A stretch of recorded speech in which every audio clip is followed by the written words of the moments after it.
Welcome into Tide and Tiger. Scott Griffin here with Rodney Orr of Tider Insider. Alabama getting championship number 17, 26-23 in comeback fashion. An unbelievable championship for number 4 Alabama. A very unfamiliar position, beating number 3 Georgia by 3 in the Mercedes-Benz Stadium. Rodney Orr joining us now for Tider Insider. Rodney, just your initial thoughts, and we'll start breaking down what we saw and then what's the future for the Crimson Tide. But just your initial thoughts of this amazing game. Well, amazing is the way you defined it there, Scott. And I tell you, I've been watching Alabama football. First time I watched an Alabama game was 1968, so we're about 50 years into it. And to be honest with you, I think that has to rank, if not number one on the all-time list, certainly up there in the top 3 or 4 games that I've ever, watched Alabama play. That's just how amazing the game really was. And the reason I say that is at 13-0 at halftime, really, Georgia dominated the first half. I mean, Alabama really wasn't in the game. And then for Nick Saban to make the call to a true freshman quarterback that had such limited experience, think about that. Here's a guy that had played one half of football since the Tennessee game in October. One half, and that was against Mercer.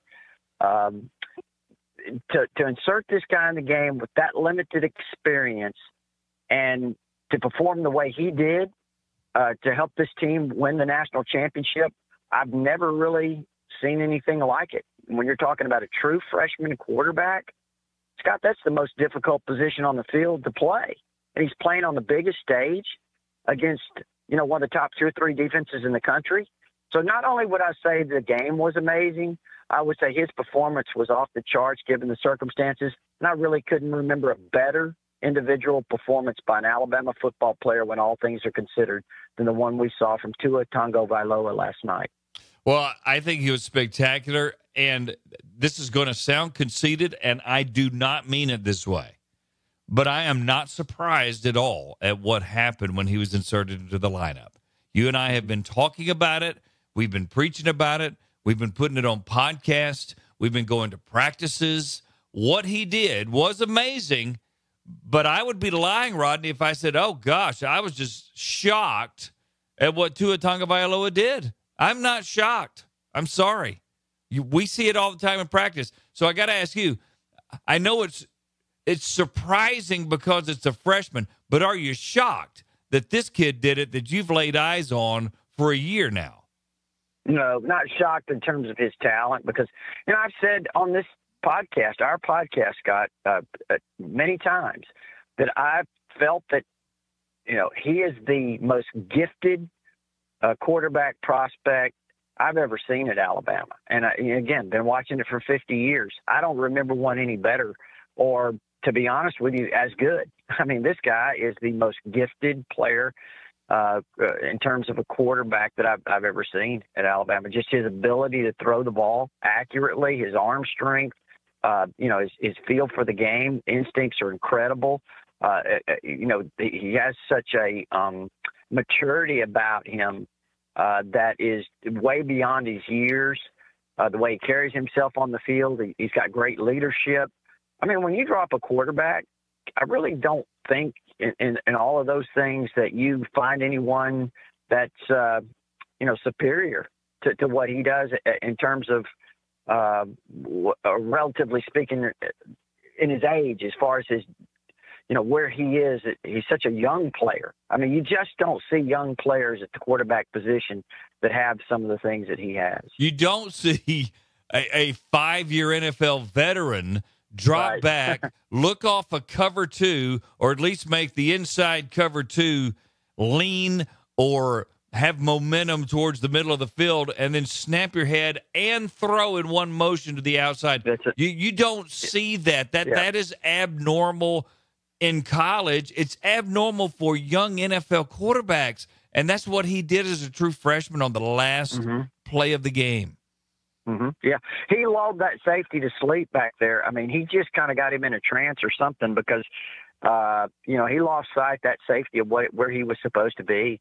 And it was all because of Tua Tagovailoa's head, his eyes, he looked him off. He was looking to his right, and he came back immediately to his left, Scott. And I mean, like you said, when he came back to his left, he was already delivering the ball. I mean, it was amazing how it was so in sync.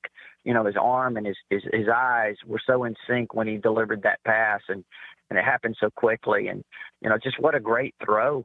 And what about Devontae Smith? Here's another true freshman making an incredible, play to win the national championship. I mean, you just couldn't imagine. And I know we're going to talk about, as we move along here, some of the freshmen that played and how just amazing it is.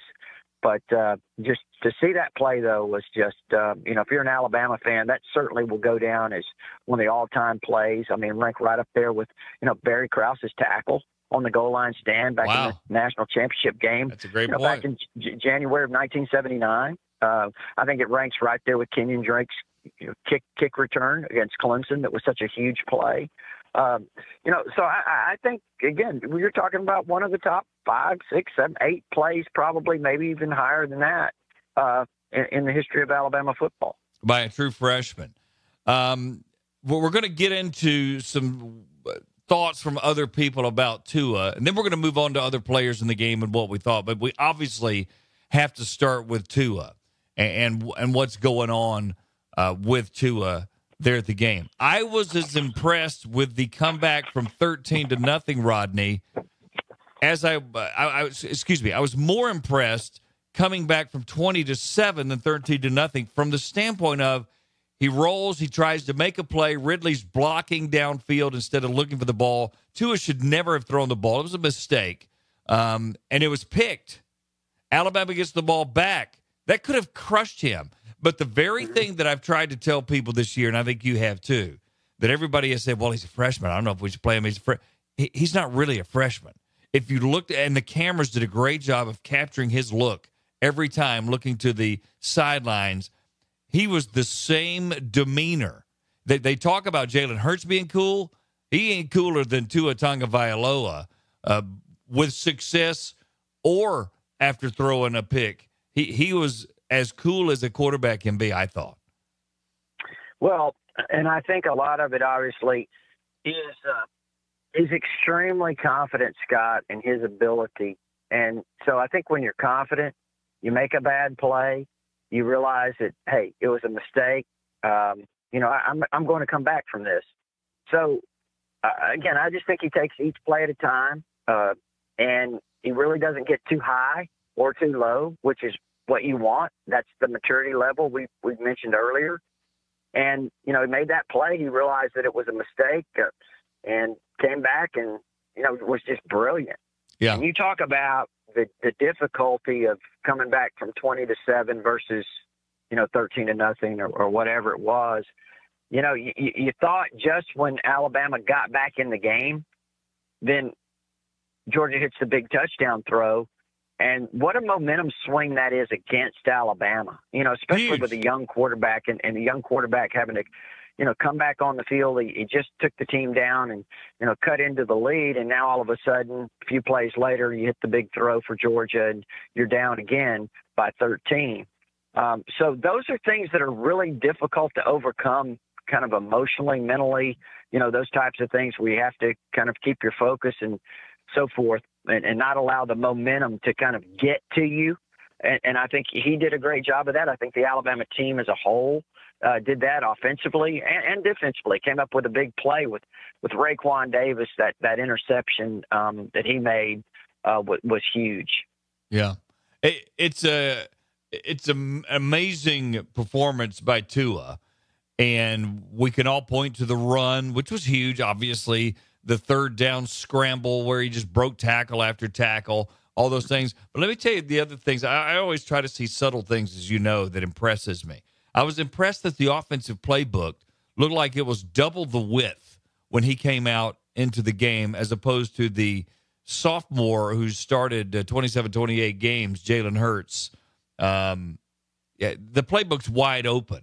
I was impressed that on 2nd and 23, after another mistake holding the ball and getting a sack at overtime, that the offensive coordinator, with a true freshman in overtime, would take that shot at that time.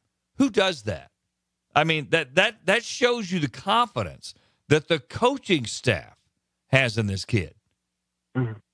Yeah, I think so. And, I think really the last month of practices here as they prepared for Clemson and then obviously into the preparation for Georgia, that Tua had really excelled, based on the people I've talked to. Now, we're limited, as we mentioned many times, as far as the media is concerned. We're very limited in what we can see in practices and so forth. But, I think from the people we talk to that are observers and certainly very knowledgeable, the feedback that Tua had outstanding practices, just really off the charts. He had taken it to another level. And he was really good before that. I mean, he's been, just excellent since he's been here, actually. Sure. But just took it to another level, Scott. I mean, that and some other players as well. Just a real quick note, we've been hearing also that Najee Harris, for example, the freshman running back, had excelled in practices over the last few weeks. And we saw that in this this game against Georgia. I mean, he ran like a man possessed. That's the best Najee Harris has looked all year. Of course, he made a really nice play on a swing pass against Clemson for a 22-yard pickup. But last night, Najee was the leading rusher with 6 carries for 64 yards. All right, and we're going to come back to Tua Tagovailoa in just a second, but let's briefly touch on that. We know Jerry Jeudy, Devontae Smith, those guys have played as freshmen. But you're right, Najee Harris is in there at key moments of the game. Alex Leatherwood is in there at key moments of the game, sitting in for Jonah Williams. He did yeoman's work at left tackle. He looked like a 10-year NFL veteran. For those guys and Tua to come in, in this incredible 2017 signing class, it just shows you why they assigned 5 stars with their performance in this game out of nowhere. Like you said, Tua hadn't played a lot lately. Najee's gotten some carries, but he doesn't have 100 carries on the year, and Leatherwood's not played many snaps at all. Yeah. When you talk about a quarterback, true freshman quarterback coming in, that's obviously extraordinarily difficult. But if there's another position that really is kind of almost impossible for a guy who hasn't gotten a lot of reps to come in and perform at a high level against a quality defense, that would be offensive tackle and maybe even especially left tackle. It's a very difficult spot to put a young guy in that, as you mentioned, Alex Leatherwood, very limited reps throughout the season. But he, again, is one of those guys that we'd heard it had progressed extremely well in practice. They've been very high on him. Also, the other guy at right tackle, Jedrick Wills, a true freshman, he's looked outstanding. Matter of fact, I'll say right now, I think both those guys will be your 2 starting tackles next year, just as a side note. And I think probably Jonah Williams will get a look inside next year, maybe at center. So we'll see about that. But, again, Alex Leatherwood was just fantastic. I mean, he did a nice job on pass protection. And, hey, think about this, too.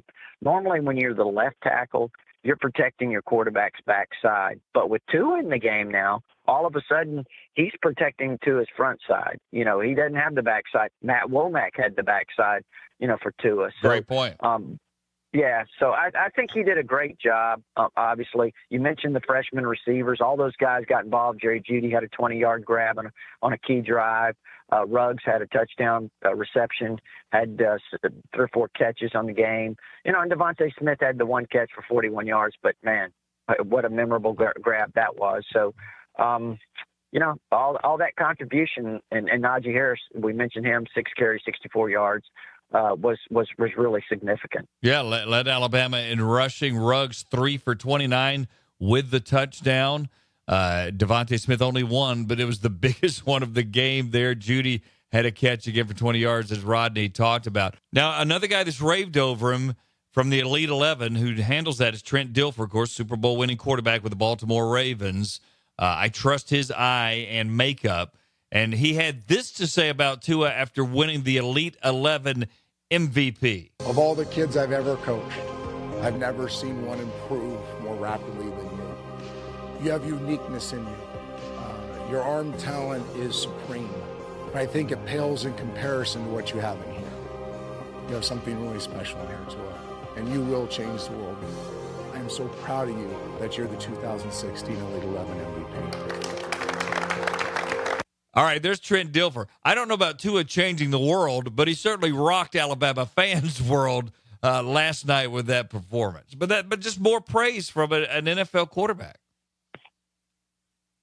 Yeah, I mean, when you're talking about changing the world, he certainly changed Alabama's world right. last night. Changed Nick Georgia's Saban's world, for that matter. That's right. He changed a lot of people's worlds, didn't he? Yeah, he sure did. He gutted Georgia is really what happened. I mean, because he just ripped their hearts out last night. And, but again, I just think that this kid, his future is so bright. And, what he did last night, here's the thing. People get caught up in Alabama's great success, and they say, well, Alabama's had all this success. They continue to have success. This is a great program. I thought Alabama was a little bit of a crossroads, to be honest with you, Scott, or coming upon one. We've talked about it. Yeah, I posted that on Tighter Insider on December the 9th. I got quite a bit of negative feedback that, people don't want to hear things like that. But really, when you talk about a crossroad, you just talk about a time where you have to reevaluate where you are, who you are, how you want to do things, where you want to go, and all of those types of things. And I felt like Alabama was coming upon that. They came upon that on 2013 after the kick six game with Auburn, and then, they lost to Oklahoma in the bowl game, the Sugar Bowl, and right. Saban hired Lane Kiffin and kind of turned things around, changed things up. And I felt like they were coming upon something here. I really felt like something was missing. And, in the back of my mind, certainly I felt like that a good part of that was I just felt like they struggled throwing the ball so mightily. That they needed a spark in the offense. They needed a spark in the passing game because they have so many great young skilled players, and they had Calvin Ridley and so forth. So I just think last night was the shot in the arm that this program needed. I agree with that. I think you're dead on with that as well. And look, Nick Saban, and I'm paraphrasing, we don't have the audio from that immediately right now, but we all heard it in several interviews after the game. He basically said, and this is the Cliff Notes version, we felt like we couldn't run as well as we wanted to. We needed to throw. We felt like the backup quarterback, who hasn't played a lot, gave us a better chance of winning throwing than the starter. So that tells you worlds right there, doesn't it? Yeah, I think so. And again, they're just different skill sets, obviously. Jalen's strength is his athletic ability, his ability to run, make plays running, throwing on the run, those types of things. I think when you look at what Tua brings, he's a guy that can do it all. I mean, he can throw from the pocket. He can throw on the run. He's an underrated runner, too.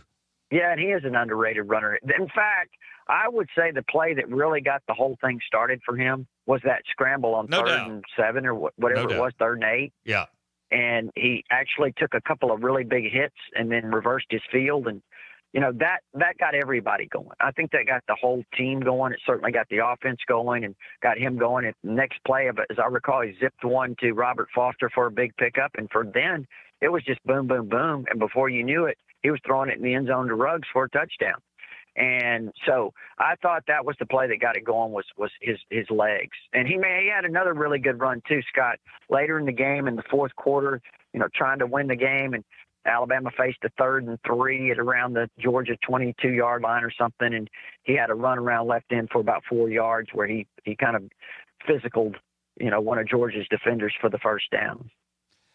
All right, I want you to hear just a bit of a radio interview, not the entire thing, that I had with June Jones, the former, NFL coach for the Falcons and been in Hawaii and everything. He has coached Tua Tagovailoa and Talia Tagovailoa, who's now at Thompson High School in Alabaster. But I want you to hear what he had to say about Tua Tagovailoa. This was in February. This is why I've been on the Tua train, so to speak, for many, many months, because I heard a bunch of guys say the same stuff that I respected, and they were so overboard almost with their compliments, it was hard to ignore. This is June Jones talking about Tua Tagovailoa from high school in Hawaii. Very accurate passer. He can throw the deep ball on the money, which I think that caught Trent Dilfer's eye probably the most in the Nike camps out in Oregon when he was with him. But he's very, very coachable. He's competitive. He can run. But I'll tell you, he can throw the football about as well as any high school kid in the world. He's a good player. June, when I see him, because we've heard the inevitable comparisons to Michael Vick, I don't see that because Vick's so fast. I see Steve Young, who could throw but could run with power, but was also capable of making guys miss. But what is your comparison for people to get an idea? I would put him more in the Steve Young category, except he has a better arm than Steve Young. Steve Young's accuracy probably is correct, but he has more arm and can make more throws, I think, that Steve could. Tua can play in any offense. If you're a good quarterback and you're an accurate passer, you can play in any kind of offense. And I think the thing that you guys are really going to like is a lot of the deep play action pass throws that he'll be able to make, the deep post patterns, the deep center cuts, all those kind of things. I think he'll show up real quick in what Alabama does offensively. Tua fits it great, perfectly, or Tua's just so good he's going to fit whatever? I think he will fit whatever, but I think that he'll maximize his potential, and he'll have a real shot to be a Heisman Trophy winner one day if you play football like New England plays. So he didn't start at Alabama this year, but certainly he was effective. Many have predicted Heismans. Many have predicted national championships. Well, he helped them win a national championship. So, Rodney, that has been the surprising thing you and I noticed besides looking at him is all this it almost sounded overboard is the word that comes to mind, didn't it? Like it couldn't possibly be this good, this kid. Well, I tell you what, once you lay your eyes on him and you could see him in practices, as you mentioned, scrimmages, the limited time that we got to watch him, then when he got into the game, I think the thing that really sold me was you want to see him step on the field in a game. And I realized that, in the game that he played against Vanderbilt early in the season, that Vanderbilt was outmanned. But still, when you're talking about an SEC team that's providing some coverage defensively, I mean, there's certainly guys in position. The way he was dropping the ball in there so accurately, the throw he made down the sideline to Calvin Ridley that the defender actually, knocked the ball out of Calvin's hands, but just the perfect placement of the ball. And then he made several throws in that game. The one to Judy on a crossing route for the touchdown. Then when he made the pirouette play where he just phenomenally spins around and in one motion throws the ball into the back of the end zone to Devontae Smith. You just said, wait a minute now. This guy, all it took was seeing him a few plays, and you realized that this guy, he's got something special. I mean, the accuracy, again, the vision, being able to see the whole field. I mean, he can pick out receivers, Scott, from one side of the field to the other in a matter of a split second. And that vision and that ability and instincts to be able to find these guys and make those reads and all of the things that he can do, again, it's just pretty phenomenal. All right, so here's the inevitable question. What happens next? Is Tua the quarterback and Jalen is as happy as everybody wants to paint him to be, which he shouldn't be, I wouldn't be, as the backup? Or do they go in spring and go, okay, with what happened, we have an open competition, may the best man win? I mean, what does your crystal ball say? Again, that's Nick Saban's decision, however he wants to handle it, but you're asking me my opinion. My opinion is the competition's over. I mean, to me, I don't think Nick Saban would say that. And I mean, if Jalen Hurts stays here and goes through spring practice or however it is, and they go through spring practice and, I just don't see the competition, Scott, to be honest with you. And that's not a knock on Jalen. But, again, I think when you hired Brian Dable, you're hiring a coordinator who runs the New England Patriots system. That's what they want to do. That's what those receivers are for. They have great tight ends. They have backs that they can utilize with a lot of versatility. So what do you want? You have to have a quarterback who's a distributor, can put the ball all over the field, as we saw Tua last night, whether it's deep throws, across the middle, crossing routes, all the different things that he can do. That's what you're looking for that kind of talent that you have, the weapons that you have, and the offensive coordinator that you have. I don't think you brought in an offensive coordinator to run a zone read, quarterback runs. I just don't see that. And to be honest with you, I know that Jalen came to Alabama because he wanted to learn to become a pro-style quarterback, but that's really not his strength and not his style. And I don't want to say that somebody can't do something, but I tell you what, the guy who did it last night, I mean, he's a natural at it. So I find it really difficult to believe that it could be, if that's what you're going to do, I just don't see that there's a competition in that regard. Now, if this were normal scenario, what would happen is, at best, they would open the competition, may the best man win. And I think that's how we're going to hear it presented. I agree with you. I think everybody knew this. Everybody called Nick Saban a genius, but I don't think Nick Saban's a genius just because he put Tua Tagovailoa in there. I think he knew what the kid could do. You and I saw it. The coaches see it. The players see it. We hear the whispers. They knew this kid could play. This wasn't a guy they picked up off the street, threw in the game, and it was miraculous. So there's a consistency of seeing how good this kid is.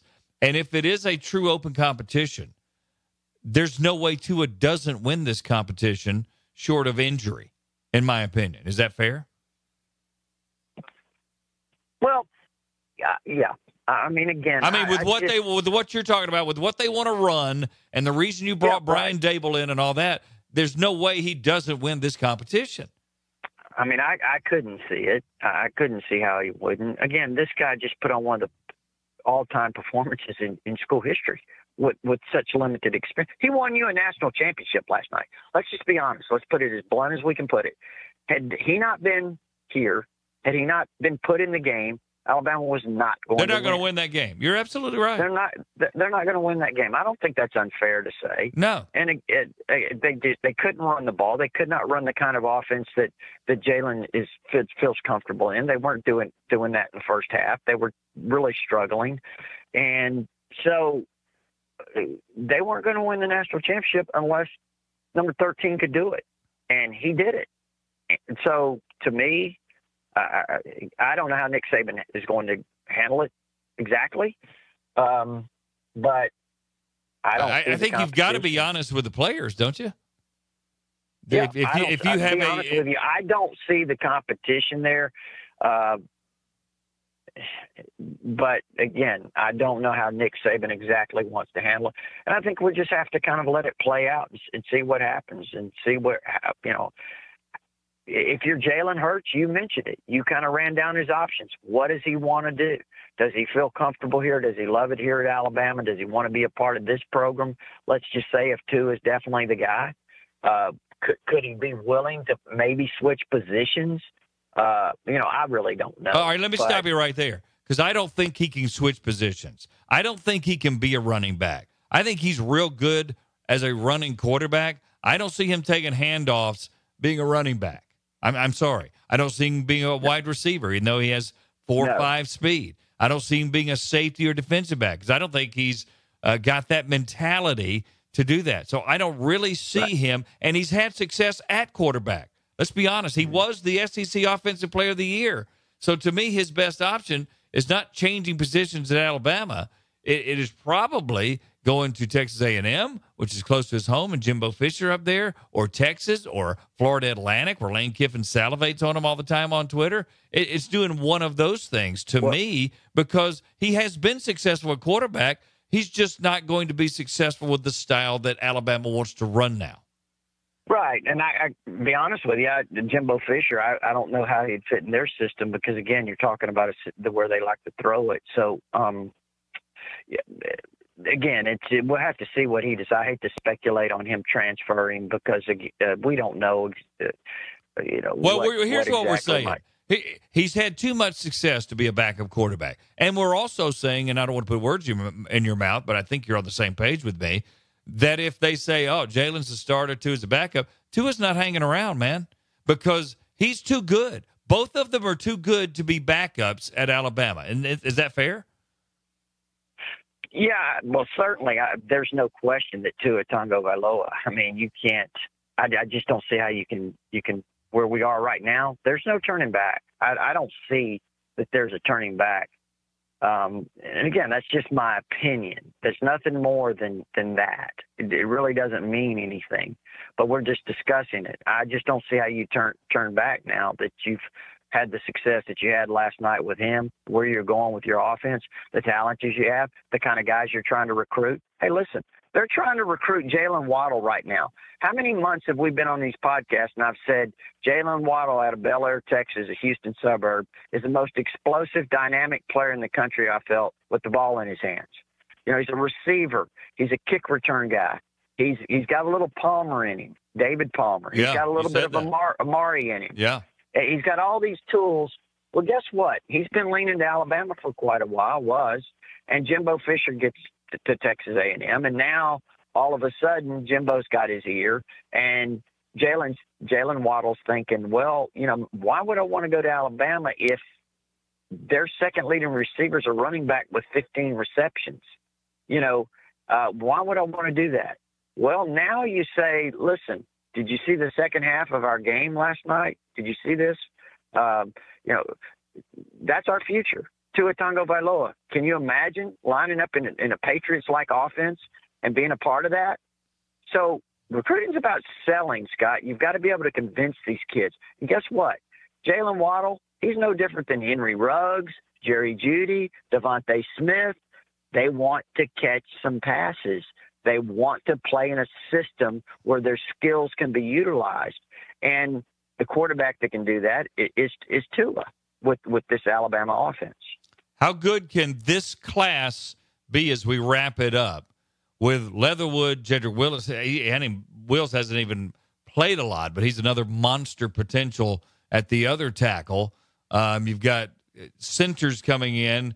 Brandon Kennedy is, you know, we've got loads of potential there. We know about the wideouts because Ridley will be gone now. So we know about those guys. We know the tight ends. You can just throw any of five out there and be fantastic.